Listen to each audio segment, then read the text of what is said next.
आपण करणार आहे पाटोड्याची भाजी। त्यासाठी मी मसाले घेतलेले आहे, तेजपत्ता, शहाजिरं, भेंडी विलायची, जायपत्री, चक्रफूल, दालचिनी, लवंग, मिरे, खोबरं, दगडफूल आणि एक गाठा लसूण आणि एक कांदा घेतलेला आहे। चला तर आता आपण मसाला भाजून घेऊया। आधी कांदा भाजून घ्यायचा। कांदा भाजला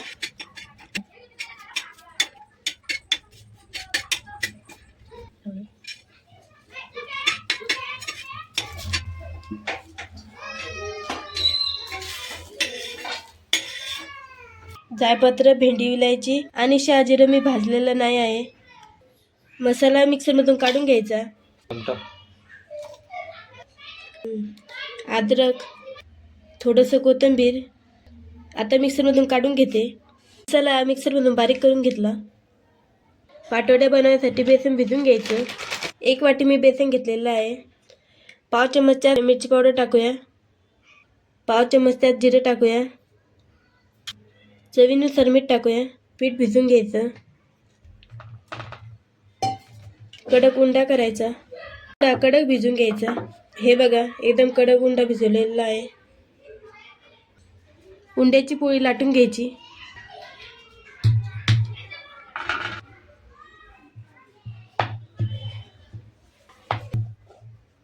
उंड्याची एकदम पोळी लाटून घ्यायची। पोळ्या करतो आपण तशा।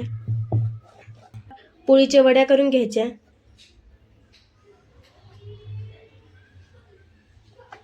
हे बघा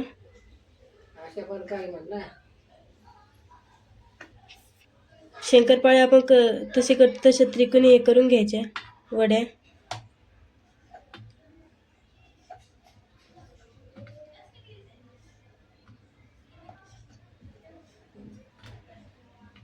पूर्ण वड्या करून घेतलेल्या आहे। चला आता आपण भाजी करूया।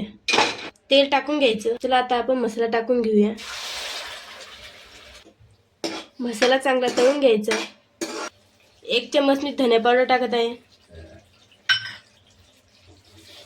धने पावडर चांगली तळून घ्यायची। 1 चमच मी मिरची पावडर टाकत आहे। पाव चमच हळद टाकत आहे। मिरची पावडर चांगली तळून घ्यायची। आता त्यात थोडं पाणी टाकून घेऊया। पाणी टाकून घ्यायचं। त्यात 1 तांबे मी पाणी टाकलेलं आहे। चवीनुसार मीठ टाकून घ्यायचं। थोडंसं कोथिंबीर टाकून घ्यायचं। भाजीला उकळी येऊ द्यायची। बघा भाजीला उकळी आलेली आहे। आता त्यात वडे टाकून देऊया।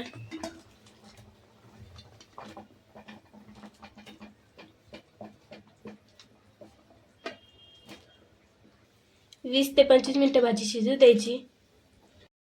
हे बघा आपली भाजी तयार झालेली आहे।